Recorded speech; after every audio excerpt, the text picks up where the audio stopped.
the dusty heart of Pine Hollow, Colorado, a town where the mountains whispered secrets and the locals clung to their quirks like heirlooms, a storm was brewing. It wasn't the kind that rolled in with thunder, but one fueled by bureaucracy and a goat named Brutus. On a Sunday morning, Brutus, inexplicably clad in a child's tactical vest, sank his teeth into the briefcase of a lawyer named Howard Finch. If that wasn't enough to set tongues wagging, a retired Marine named Gus, wielding a waffle iron like a gavel, served Finch a restraining order.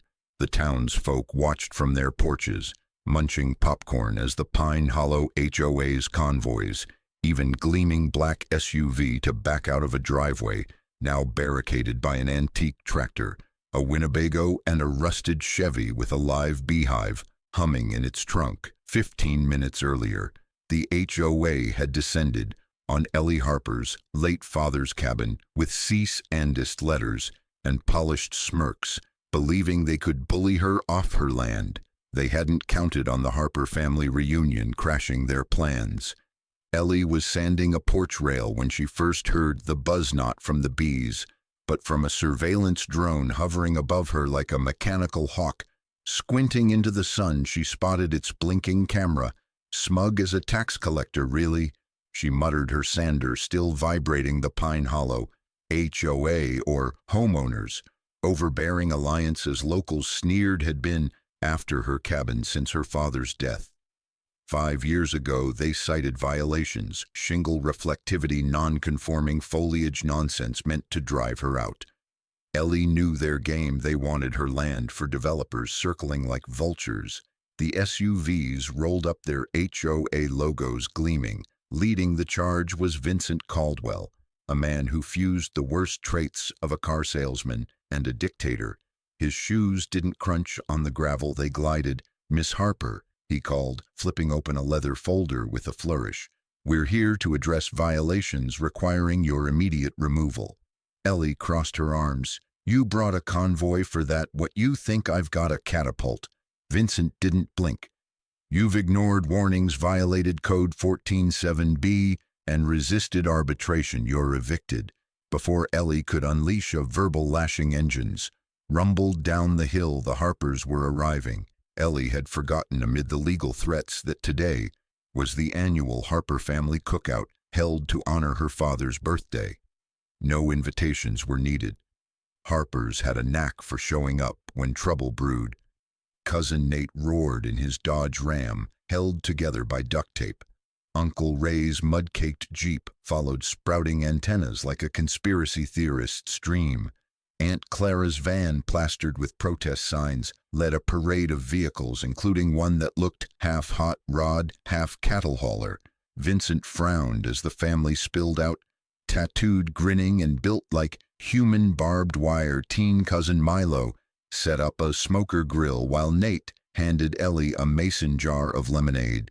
"Didn't know the HOA was playing FBI today," he quipped. Clara waved a bowl, brought potato salad, and a lawyer. That lawyer was Cousin Lena in flip-flops and a Yale Law hoodie, unwrapping deviled eggs. "Pass the bar in 3 states," Ellie said. "She's feisty," as if on cue. Brutus trotted out. "I'd Finch and chomped his briefcase," Finch yelled. Brutus belched. Vincent rattled, snapped. "You can't intimidate us with animals." Ellie's smile was sharp. "Vincent, this ain't a show. It's Sunday at the Harper place. You parked your circus in a war zone behind her." A grill flared and bluegrass blared from a truck, carrying the scent of mesquite and rebellion. Vincent's crew fidgeted. One board member tripped into a lawn chair and vanished. "Leave," Ellie warned, "while your tires still roll." Vincent retreated, his convoy slinking away. Ellie knew this was just the opening salvo. By Monday, the HOA sued Brutus for assault and property damage, claiming $200 in losses. Brutus, unbothered, had but the tire swing and munched the judge's roses. Vincent's team marched to the cabin with clipboards, issuing violations for excessive porch flare and misuse of garden gnomes. Ellie took the papers with the calm of someone skinning roadkill. The citations were absurd. One faulted her grass for being too vibrant. She might have laughed if she didn't know. The endgame paper-built leverage brought lawyers, but Ellie had Clara, who baked diplomatic brownies that smelled like a chemical spill. They took them to an HOA mixer, a beige hall of flickering lights and coaster mandates. Vincent boarded-eyed the brownies wearily, but politeness won they ate.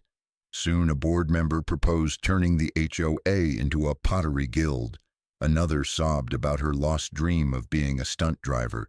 Vincent's lawyer ranted about sidewalks as tyranny before vanishing to the bathroom. Ellie and Clara slipped out as the meeting dissolved into interpretive dance. The next day, a 14-foot fence rose around Ellie's road, illegal but permitted under Vincent's infrastructure optimization. That night, the Harpers plotted by a fire pit. Uncle Ray suggested jamming the HOA's drones. Lena pored over law books. She found town bylaw structures over 75 years old, with historical use, were protected. Clara recalled tales of Ellie's grandpa hiding moonshine under the cabin during Prohibition. By dawn, they unearthed a trap door in the barn, revealing empty bottles, a copper still, and a sign, Harper Spirits, S. 1924. Ellie filed for historical status, freezing Vincent's plans. When he got the notice, he reportedly hurled a stapler at a plant.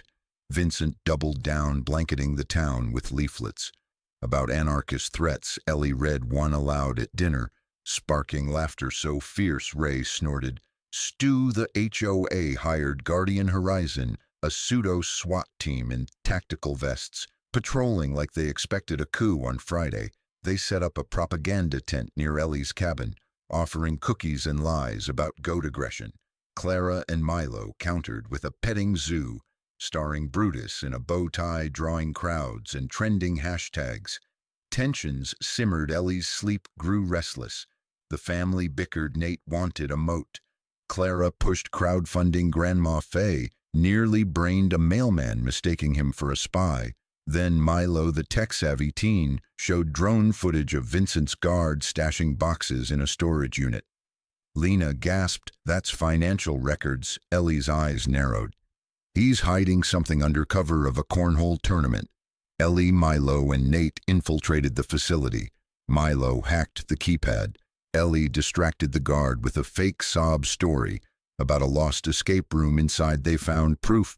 Vincent was funneling HOA funds to a shell company tied to a luxury resort plan that would raise Ellie's cabin for a golf course. They photographed everything and leaked it to the Pine Hollow Gazette. Headlines screamed scandal. News crews flooded the town.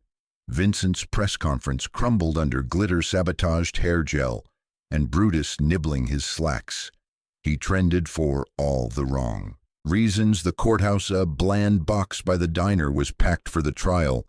Reporters jostled. Locals brought thermoses.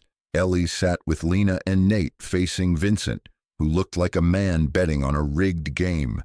His lawyer flashed charts and a model town with a tiny Brutus. Lena countered with the storage unit evidence slicing through Vincent's lies. The bombshell was Vincent's ex-wife Tara, who strode in lipstick sharp and exposed his fraud history, including a Nevada ban from fiduciary roles. The courtroom roared. Vincent's lawyer floundered. Ellie took the stand, voice steady, reading her father's letter. This land was carved from stone and sweat before their bylaws existed.